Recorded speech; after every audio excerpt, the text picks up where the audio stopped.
Greetings, Judah. DFG here, Gideon's Flight. Hey guys, this morning message is going to be more centered around a question than anything else. And I hope that I'm able to, by the power of the Ruach, share some, not only insight, but justification on the little dialogue slash rant that you're about to hear. All right, and here's what it comes down to. Does Israel have a right to be angry? Or even better, should Israel be angry? When you look at all the things that our people have had to put up with, let's just say in the last 40 years. The last 40 years, I'm not even going to talk about the last 200 years, if you want to go back to slavery, or 400 years, or what have you. 2,000 years, etc. Let's just go with this last generation. Do we have anything to be angry about? Because unfortunately, there are some people who really think that we've become this bittered, insensitive group of men and women who just only care about ourselves. Now, that in itself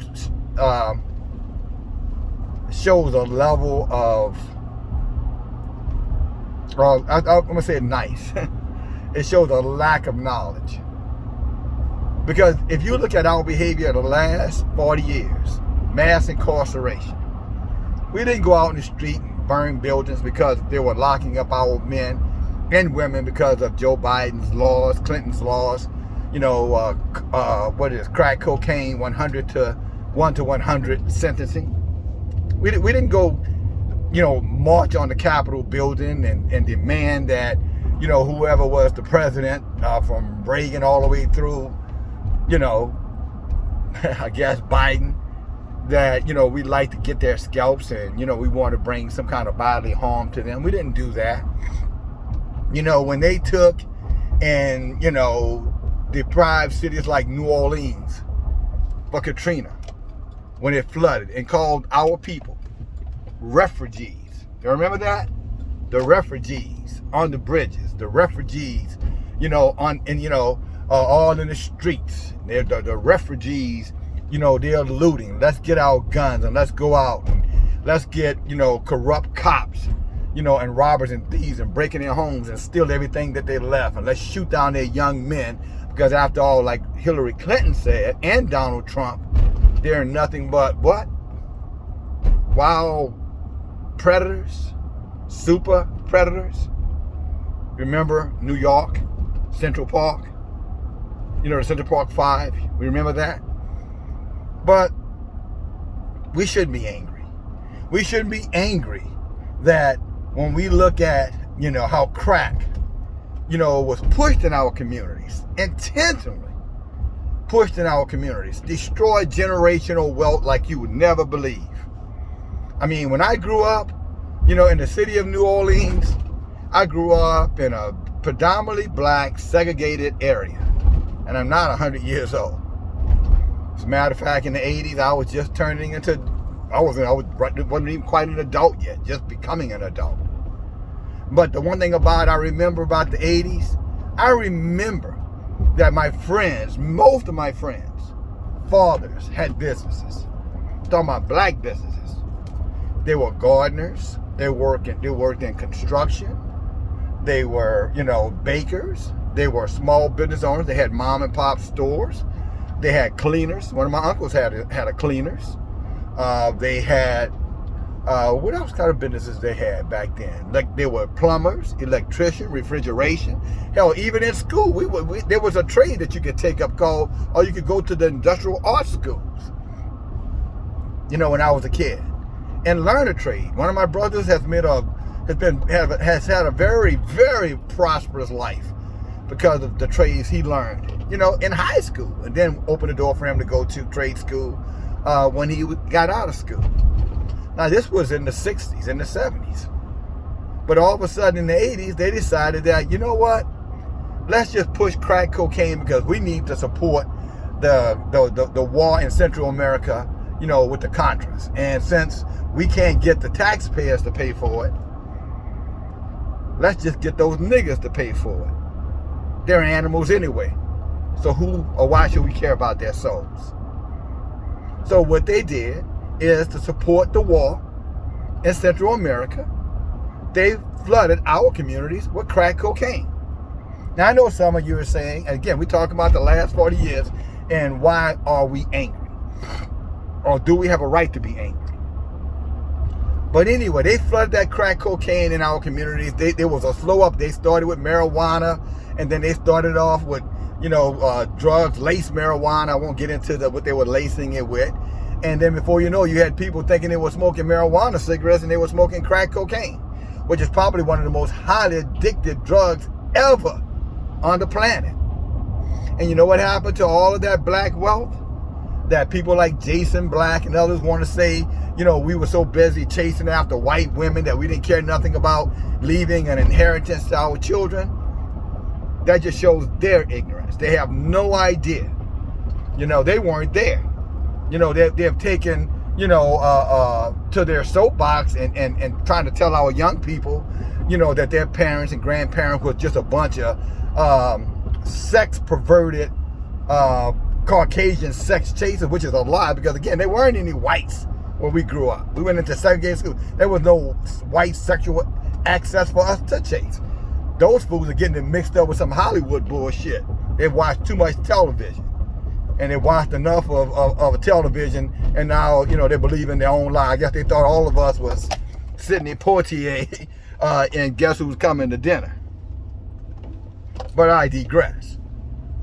At the end of the day, when they flooded our communities intentionally to support an illegal war with crack cocaine, all that black wealth, all of that business that was passed down to my friends, people my age, you know what they did? They would go, if their father had a gardener business, that means they do lawn. And their father maybe worked 12 hours a day, 10 hours a day, 5 days a week. Well, when their fathers passed that business on to their sons were on crack. That son might have worked 2 hours a day, collected the money on the spot. And the rest of the next 2 days was in some crack, days, high, outside of his mind. And eventually lost the businesses.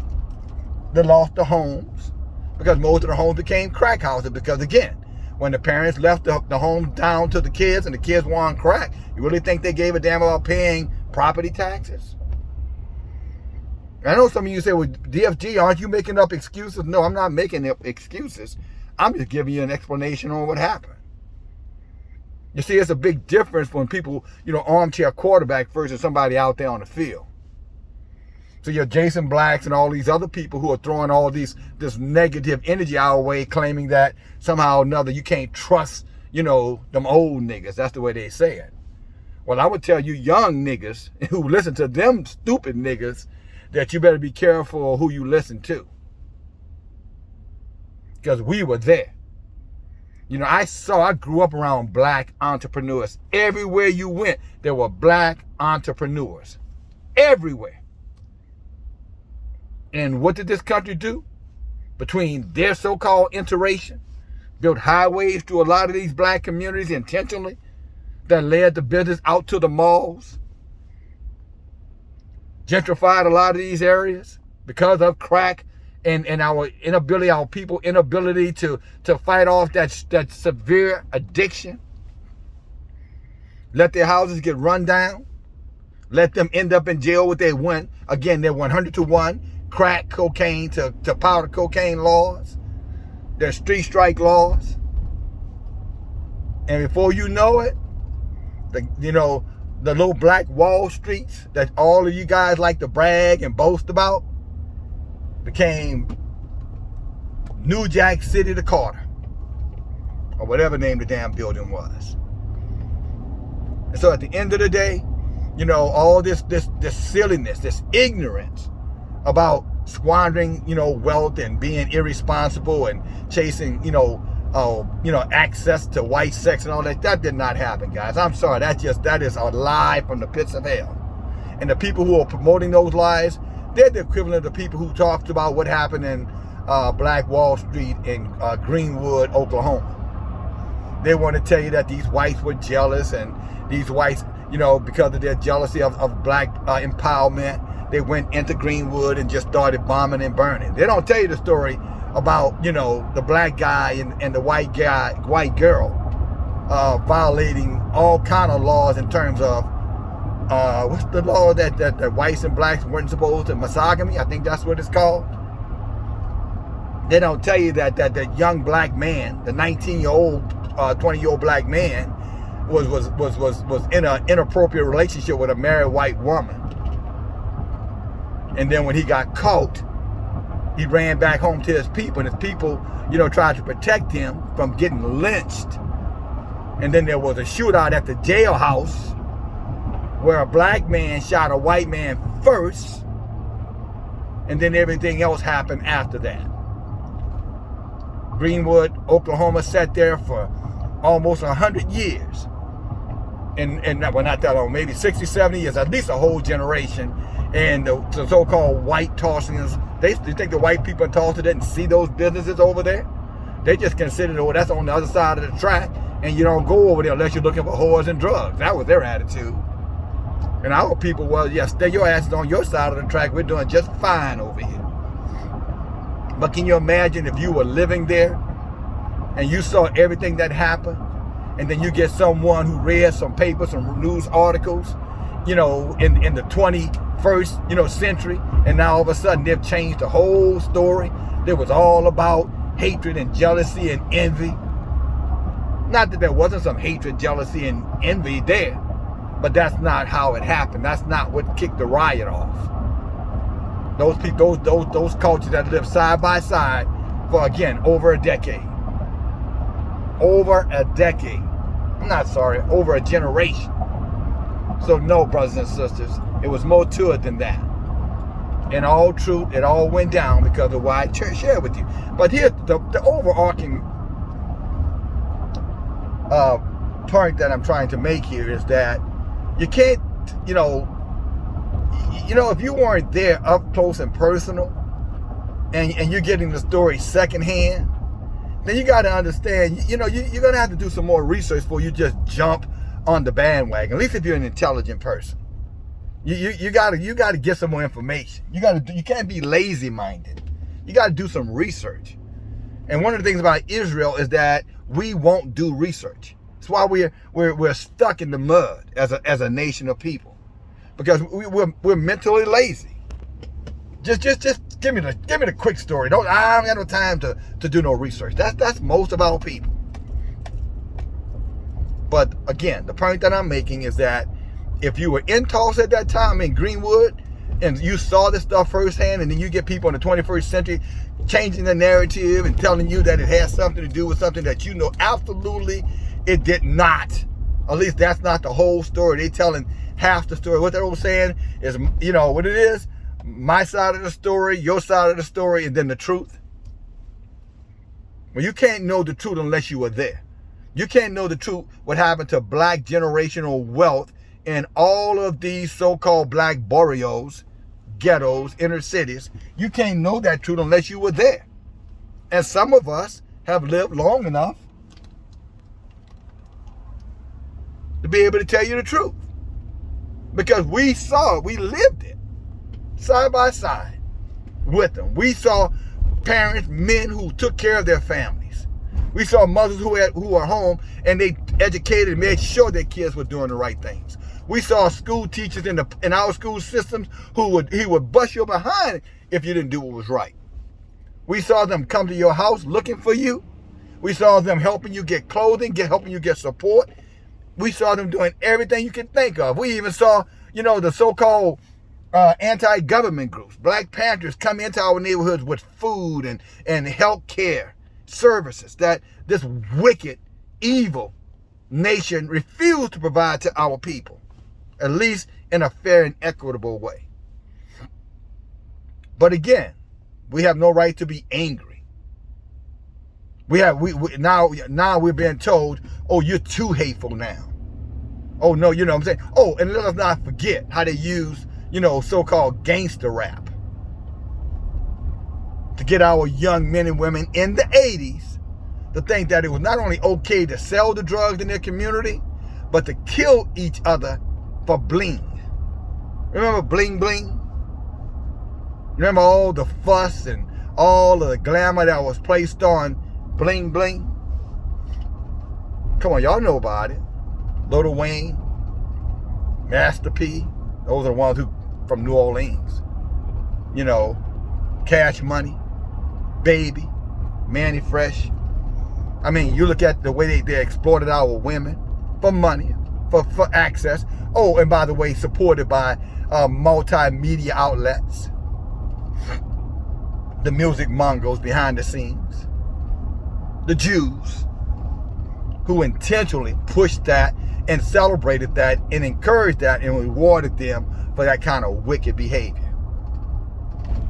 But we're not supposed to be angry in 2022.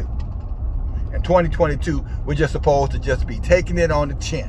After all, we've gone from a loving nation of people to embittered. Wow. Wow. You must have to have it made in the shade to be able to say something so asinine as that. You definitely must have, you know, how you said you must have wore silk drawers and silk slippers to be able to make that type of indictment. You couldn't have been there. Because if you were there and you followed right along for the last 40 plus years, you would understand that we have every reason to be indignant. Clergymen who went from teaching somewhat of the Bible, somewhat about morality, to prosperity. Where'd they get them lies from? Oral Roberts. You know, Joel Osteen's father. Those devils. These so-called mega churches, prosperity messages. Get money, money, money, money, money, money.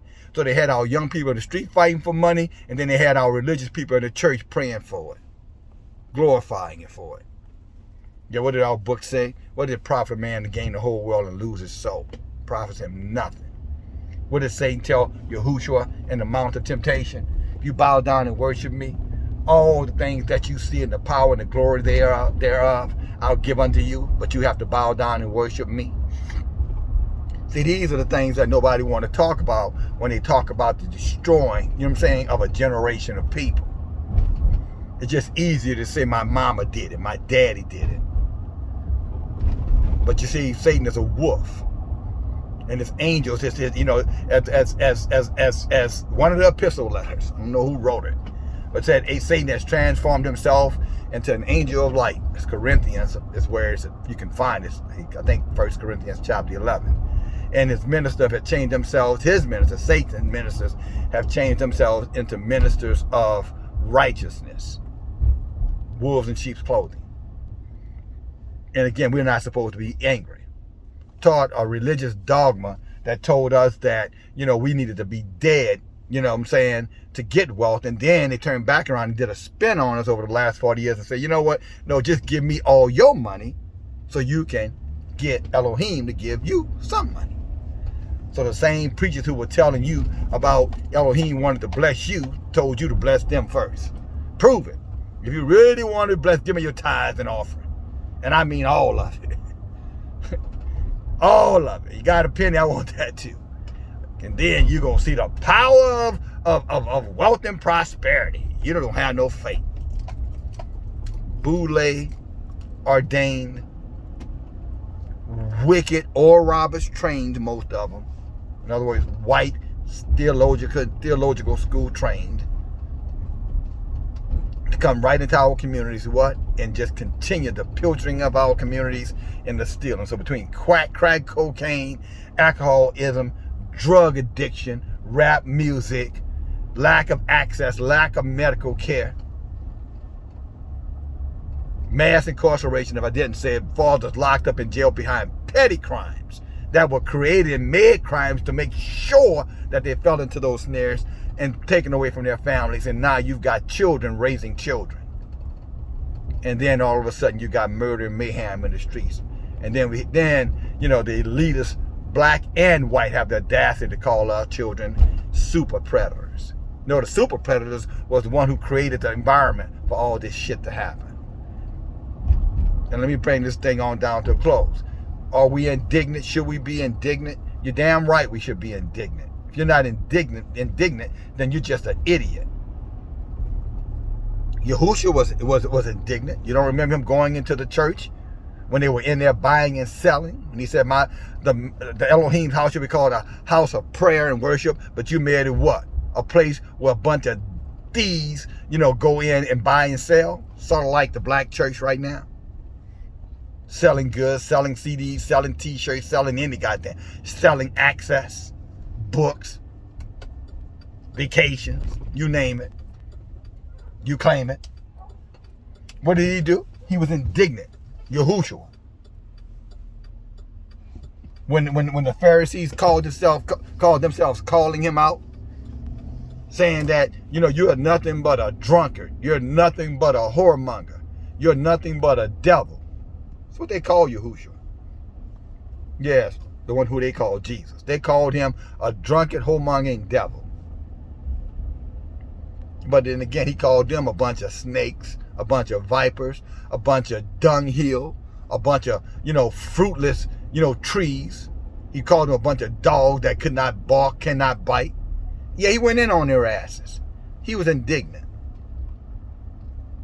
But was his being indignant justified? That's the question of the day. So that kind of leads me back to where I started.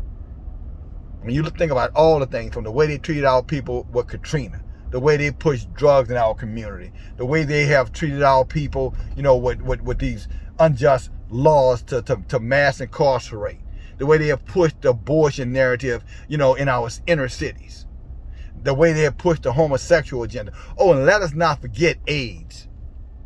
Because guess what? That became a phenomenon in the 80s and the 90s too. And took a lot of black lives. A lot of black lives. Which means potential black wealth. Let us not forget that. All these things were set in our communities. Oh yeah, intentionally set.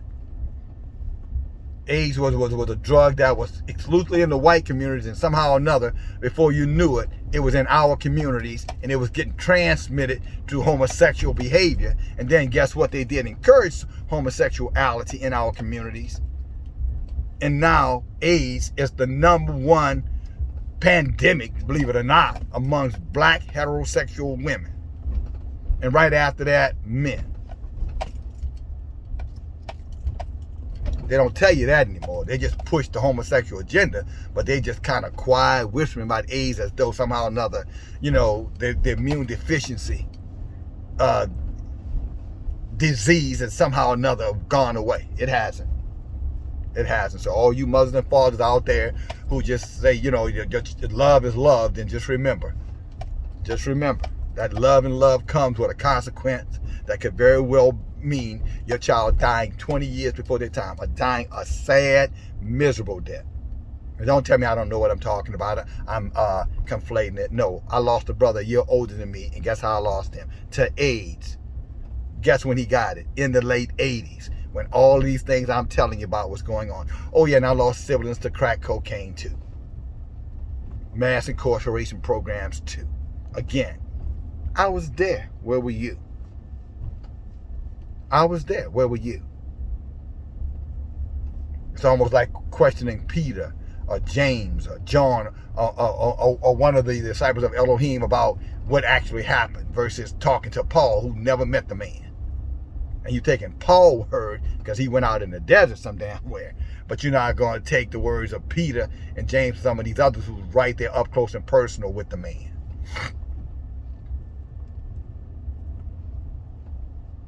But I digress even there. So, in closing, here's what I say. Criticizing us for being angry and despiteful, unfortunately more to ourselves than anyone else, but being despiteful and so-called hateful towards the Gentiles. Well, you tell me how you think they would have been towards us had we did half the things they've done to us over the last 400 years and let alone the last 40 plus years. What do you think? What do you think they would be feeling about us about right now? But we're the indignant ones. We didn't go around burning down white communities. We didn't go around burning down white churches.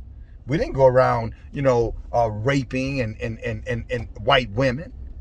We didn't go around lynching, white men and women and children. We did none of those things. But we're the ones that's indignant. We're the ones that are somehow turned hateful and angry and bitter. So we're not justified. We didn't do any of those things, but now that we have finally pulled our pants up, well, wish I could say we have, but we really haven't done that. Well, we finally found some sense of self-respect and righteous indignation, and now we're being told we're a bunch of bullies and hate teachers. The audacity of it all. Strange fruit. But I'll say this again. Blaming your parents for white racism, Jim Crow laws, segregation laws, crack cocaine, the powder cocaine laws, mass incarceration, gentrification, stealing of black wealth, destroying of black families through the welfare program, meaning that if your mom wanted a better life, she had to get rid of your dad because he couldn't live in the house. The government was going to help you. Well, your father was paying taxes, but the government told your mama that, those tax money that your dad was paying, if you want to have a better life, because we can give you more on welfare than he could give you working to take care of them 6, 7 children, then you get rid of his ass. Yeah, that's how the welfare program worked. At least that's the way it was implemented in the so-called black, which we know now are Israelite communities. Destroying our families, doing everything in their power to make us a no people. And here it is in these last days, we're starting to wake up. Our eyes are being opened. Yeshua said that our eyes will be open and our ears will be open in these last days. At least if you were wise. He said the wise would understand, but he said the wicked would what? Say lies, repeat, hearsay, assumption, make assumptions. Not put themselves in check, not hold themselves, responsible, not hold themselves accountable, but just blame it on someone else. Instead of actually going back and say, you know what? There is such a thing as righteous indignation. Yeah, but you're still being mean. Well, let me tell you something. If you knew your creator, brothers and sisters, if you genuinely knew your creator, not the lying one that they created for you, the one that died for your sins and wants you to turn the other cheek and love your enemies, and if somebody take your coat, give them your car and your house too. Not that one. I'm talking about the real creator. Then you know what what kind of words you would hear from him? Jealous, killer, judger, xenophobic, chauvinistic, inclusive, killer, murder. Those are the words you would hear. Does that sound like indignation, unrighteous indignation? Or does that sound like justification for a world that has taken the apple of his eye and shitted on them? Talking about Israel, our people. And they hold themselves not accountable, and they use many of our own people to promote this foolishness, this division, fighting against the truth for comfortable lies of convenience. So here's what I say. Revelation 21:8. All the fearful, in other words, if you're afraid of these devils telling you to take a stand for Israel, the unbelieving, if you believe that the Torah is not appropriate, but the epistle letters that cannot be validated, is where your salvation lies, it makes you an unbeliever, makes you a blasphemer, because you're worshiping a man and saying that's your Savior, when he was really, truly just a messenger, the Messiah from amongst your people to guide you back to your Father. He said the abominable ones, the ones, you know what abomination is? doing things that go against, like sleeping, homosexuality, laying up with animals, dogs, sleeping with your dogs, your cats, apparel that pertain to men, or apparel that pertain to women, men with dresses on, dishonoring your mother, dishonoring your father, not keeping the Sabbath, lusting after other people, chasing after white access. I'm talking about white wealth, chasing after money, loving money. All those things are an abomination before Elohim. So they're abominable. The sorcerers. What is sorcery? Any kind of magic. Anything that has to do with magic and miracles. You saw sorcery just recently, the Oscars. Sorcery. Idols. The very essence, the reward. Look at it. It's a statue. Sorcery. Idolatry at best. But you saw sorcery. You saw, the incident between the two actors. They both are actors. You saw them put on an Academy Award performance with an actress sitting on the sideline applauding it. But that's their business. That's the devil's business. But sorcery, idolatry, which means paganism, celebration of all these wicked, so-called holidays, and claiming that the Most High doesn't care about it. When in truth, if you looked at the history of any of these damn holidays, they will take you right back to paganism. Even birthdays. Go look it up. See what birthdays originated from. Wickedness. Paganism. Idolatry. Children sacrifice. Child sacrifice. Child pedophiles. Birthdays. That's what I'm talking about. Only place in that book you see where birthday was celebrated, and I think one of my dear sisters for sharing that was what the pharaohs and who was the other person, but both of them were a bunch of wicked ass devils. That's the only time you hear anybody celebrating a birthday. I'm talking about in the book. But again, sorcery. Book tells us. Then it goes on adultery. Yeah, with another man's wife or another woman's. Well, another man's wife. That's the appropriate. If he's married, she belongs to him. You don't touch her. You don't have any access to her. Oh, and then there's the spiritual adultery, where you're chasing after Buddha and Kali and Shiva and Muhammad and white Jesus, black one too. Anything made with the hands of men, of wood, stone, from the water, from the skies, all of that. All of that. Adultery. We're the bride of Elohim. So anybody else that you serving, if it ain't Elohim, through the Torah and the scripture, you're an idolatry. You're an idolater. Adulteress, I'm sorry. An adulteress. I already told you about idolatry. Again, these holidays, festivals that you go to, these parties, these anniversaries, these ceremonies that many of you are participating in. Look at it. It's the same things the heathens do. So how can it be clean and honorable if it's the same thing the heathens do? If you want to get married, you got to get married like the heathens get married. You got to go and get a marriage license exactly like the heathens do. But you're saying you're not a heathen, that you're a set apart people. That you don't follow the devil. You don't follow the customs of this world, the things of this world. Yes, you do. At least many of you do. Some of you are waking up now and realizing that that's not the right way. That's not even an honorable marriage before. We don't let devils marry us. We have a covenant with Most High, and marriage is a covenant, not a contract. But you wouldn't know that, because for you, everything is about access. That's real access right there. Then it says liars and those who love lies. Now we're back to where I began. These angry and bitter people. Like we have no reason to be angry. Like we have no reason to be bitter. Except you're angry, except you're bitter. How in the hell are you ever going to come out of this filth? Hell, Yahushua told them, when you go to someone's door and you bring forth the truth and they reject the truth, what did he say? He said, dust your feet at their door. You know what that is? Dusting the feet at the door is not just saying, you got a towel, can I wipe my feet? No, that's literally an insult.